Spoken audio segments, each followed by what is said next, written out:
Phone disturbance ఉన్నట్టుంది. Right, ఇదే అంశం మీద మనతో మాట్లాడడానికి భానుజ గారు జాయిన్ అయ్యారు, డైరెక్టర్ రెడ్స్ ఎన్జిఓ. తను కూడా ఈ హ్యూమన్ ట్రాఫికింగ్ మీద గత కొంతకాలంగా పనిచేస్తున్న ఆర్గనైజేషన్ ఇది. అయితే భానుజ గారితో ఒకసారి మాట్లాడదాం, అసలు ఈ హ్యూమన్ ట్రాఫికింగ్ ఎట్లా జరుగుతుంది, ఏం సంగతి అన్నది ఒకసారి భానుజ గారితో మాట్లాడదాం. భానుజ గారు నమస్తే అండి. నమస్తే సార్. మేడం, ఎట్లా చూడాల్సి ఉంటుంది? మీరు ఇప్పుడు ఒక డేంజరస్ సిచ్యువేషన్ని మనం చూసాం. ఇవాళ గతంలో ఎన్నడూ లేని అటువంటి ఇప్పటిదాకా అంటే ఏదో అమ్మాయిలను తీసుకుపోవడము, హ్యూమన్ ట్రాఫికింగ్ చేసి వారిని ఏదో వేరే రకాలుగా వాడుకోవడము, పిల్లల్ని తీసుకుపోవడము. ఇవాళ యూత్ని తీసుకుపోయి వారికి ఉద్యోగాలు ఇప్పిస్తామని తీసుకువెళ్ళి వారిని బంధించి వారితోటి ఇవాళ భారతదేశంలో ఫైనాన్షియల్ ఫ్రాడ్స్ చేయించడానికి ఒక సిస్టమ్ పనిచేస్తుంది అని చెప్పనంటే ఇది చాలా భయంకరమైన విషయం. ఇవాళ మనకు వైజాగ్లో ఇవాళ వైజాగ్ పోలీసులు ఏదో స్పందించి 25 మందిని తీసుకురాగలిగారు. ఆయన చెప్తున్నారు ఇంకా మిగతా వాళ్ళని కూడా తీసుకొస్తాను. బట్ అక్కడ ఇంకా 5,000 మంది ఉన్నారు. ఆ 5,000 మందిని ఎట్లా, అసలు దీనికి ఉన్న నిబంధనలు ఏంటి, అసలు ఈ హ్యూమన్ ట్రాఫికింగ్ మీద మీకున్న ఇన్ఫర్మేషన్ ఏంటి మేడం? అంటే ఇది చాలా చాలా హార్బుల్ సిచ్యువేషన్ అండి. అంటే ఇది వైజాగ్ పోలీసులు నిజంగానే ఇది ఐడెంటిఫై చేసి తీసుకురావడము చాలా గొప్ప విషయమే. అయినప్పటికీ కూడా ఇది ఈ రోజు కంబోడియాది బయటకు వచ్చింది కాబట్టి నడుస్తున్నది కాదు, రకరకాలుగా వేరే వేరే రూపాల్లో కూడా ఉంది. ఇది యూత్ ని ఎంప్లాయ్మెంట్ పేరుతో తీసుకెళ్లి అక్కడ బంధించి చిత్రహింసలు పెట్టి వాటిలో సైబర్ క్రైమ్స్ చేస్తున్నది ఒక విషయం. అయితే గత 30 years నుండి కూడా, ఇప్పుడు నుండి అవుతున్నది కాదు, లాస్ట్ 20 years నుండి కూడా మేము CBCIDతో కలిపి కూడా ఇంటర్ స్టేట్ రెస్క్యూ ఆపరేషన్స్ చేసిన సందర్భాల్లో కూడా చాలా ఇష్యూస్ ఉన్నాయి.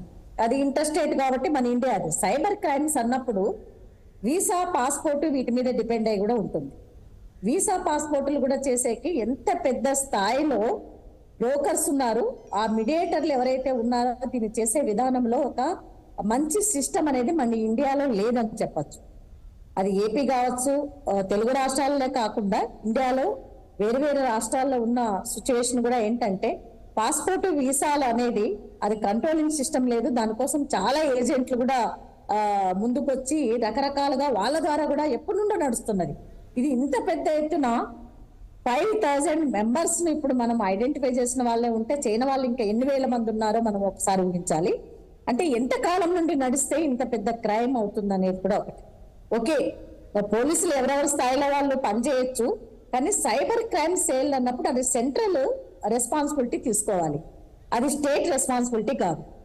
సైబర్ సెంట్రల్లో వాళ్ళు తీసుకొని అక్కడి నుండి ఎట్లా కంట్రోల్, మనకు లాస్ట్ 3 years కిందట తెలంగాణ గవర్నమెంట్ కూడా ఇంతకుముందు కేటీఆర్ గారు పెద్ద ఎత్తున అక్కడి నుండి గల్ఫ్ దేశాలకు వెళ్తున్న ఉమెన్ కావచ్చు, మెన్ కావచ్చు, ఇది కూడా ఎంప్లాయ్మెంట్ పేరుతో ఇక్కడ యూత్ ను ఎవరైతే ఎడ్యుకేటెడ్ ఉన్నారో వాళ్ళనే డేటా ఎంట్రీ ఆపరేటర్లుగా వేరే వేరే రూపాల్లో సైబర్ క్రైమ్స్ చేయించడానికి తీసుకెళ్తే చాలా మంది అన్ఎడ్యుకేటెడ్ ఇక్కడ ఎంప్లాయ్మెంట్ దొరక్క మైగ్రేషన్ వెళ్తున్న ఫ్యామిలీస్ ని ట్రాప్ చేసి అక్కడికి వెళ్ళిన తర్వాత సేమ్ ఇట్లాంటి చిత్రహింసలే గల్ఫ్ దేశాల్లో నడిచిన సందర్భాలు 100 ఉన్నాయి. చాలా వీడియోస్ కూడా మనం అందరూ చూసింటాం. నాకు వచ్చిన 2-3 వీడియోస్ ను కూడా తీసుకెళ్లి ఎస్పీ గారి దగ్గర, అక్కడున్న డిఎస్పీ గారి దగ్గర చేస్తే ఎఫ్ఐఆర్ చేయడానికి మేము 1 month టైం పట్టింది. ఆ అమ్మాయి ముందుకు వచ్చి నేను అక్కడ నుండి తీసుకురావాలి, నా భార్య అక్కడ ఉంది అని చెప్తే వచ్చిన తర్వాత అమ్మాయి కంప్లైంట్ ఇవ్వడానికి ముందుకు వస్తే ఎఫ్ఐఆర్ చేయడానికి అంత ప్రాబ్లం అయింది. మళ్ళీ సరితా సిఐడి మేడంతో సపోర్ట్ తీసుకొని అక్కడ వాళ్ళు వచ్చి మా దగ్గర ఎఫ్ఐఆర్ చేయడం జరిగింది. అంటే నేను ఇప్పుడు ఒక అనంతపుర ఇంకోటని కాదు, చాలా చోట్ల ఈ పరిస్థితులు కూడా ఉన్నాయి. అంటే దీన్ని అయిన తర్వాత చేసేదానికంటే ప్రివెంటివ్ యాక్టివిటీస్ చేయడానికి హ్యూమన్ ట్రాఫికింగ్ సంబంధించి GOMS నెంబర్ 1 నుండి కూడా ఇప్పుడు వచ్చిన SOPలో చాలా స్ట్రాంగ్ గా సుప్రీంకోర్టు నుండి వచ్చిన గైడ్లైన్స్ కూడా ఉన్నాయి.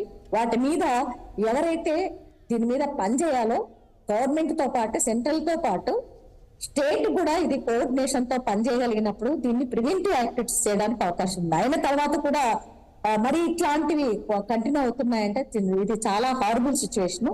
అంటే సెక్స్ ట్రాఫికింగ్ కోసమే ఉమెన్ ని తీసుకెళ్తున్నారు అనేది ఇంటర్ స్టేట్ లో రెస్క్యూ ఆపరేషన్ ఏమైతే నడిచినాయో గల్ఫ్ కంట్రీస్ కూడా తీసుకెళ్లేది వేరే ఎంప్లాయ్మెంట్ పేరుతో తీసుకెళ్లి వాళ్ళని అక్కడ చాలా ఆ ఇంట్లో పని చేస్తున్న ప్రతి ఒక్కరూ అది చెప్పడానికి ఇబ్బందికరంగా ఫీల్ అవుతున్నారు. ఉమెన్ అయితే, Yes. మెన్కైతే మీకు ఒక పని చేపిస్తామని ఇంకో రకమైన చిత్రహింసలు గురి చేసి వీళ్ళు కూడా 1.5 lakh కడితేనే వీసా పాస్పోర్ట్ ఎక్కి ఇప్పుడు కూడా వీళ్ళు 75,000 ఒకసారి కట్టాలి.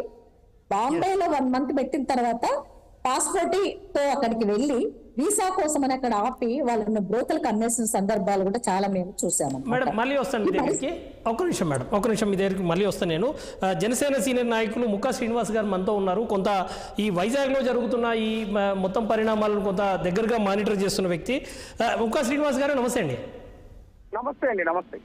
ఏంటి ఇవాళ వైజాగ్లో జరిగిన ఈ ఇన్సిడెంట్ని ఎట్లా చూడాల్సి ఉంటుంది? ఇప్పుడే అయితే కొంతవరకు అయితే కొంతమందిని ఇప్పటికే అక్కడ ఉన్న పోలీసులు ఆల్రెడీ వైజాగ్ పోలీసులు సేవ్ చేశారు. మిగతా వాళ్ళ పరిస్థితి ఏందనుకుంటున్నారు? మీరు అక్కడ వైజాగ్ నుంచి అక్కడ రాజకీయాలు చేస్తున్న రాజకీయ నాయకుడిగా ఎట్లా చూస్తున్నారు దీన్నంతా మీరు? ఒకటైతే చెప్పుకోవచ్చు సార్, విశాఖ పోలీసుల్ని, విశాఖ సిపి గారు ఎవరైతే రవిశంకర్ గారు శబాష్ పోలీస్ అని చెప్పుకోవచ్చు. ఎందుకంటే ఇప్పుడు వరకు ఇలాంటి అరాచకాలు ఒక చేతుల్ని రాజకీయ నాయకులు కబంధక్క తొక్కేసి వాళ్ళ చట్టాన్ని నిర్వర్తించుకుంటే వాళ్ళు తొక్కేస్తున్నారండి. పోలీసులు కానీ చాలా ఫ్రీ హ్యాండ్ గా వదిలితే ఇలాంటి దొంగ నపరుల్ని, కేటిగాల్ని అందరూ కలిపి ఏరేస్తారు పోలీసులు. అంత పవర్ఫుల్ పోలీసులు ఆంధ్ర పోలీసులు. అలాంటి ఆంధ్ర పోలీసులు ఈ యొక్క రాజకీయ నాయకులు కబంధక్క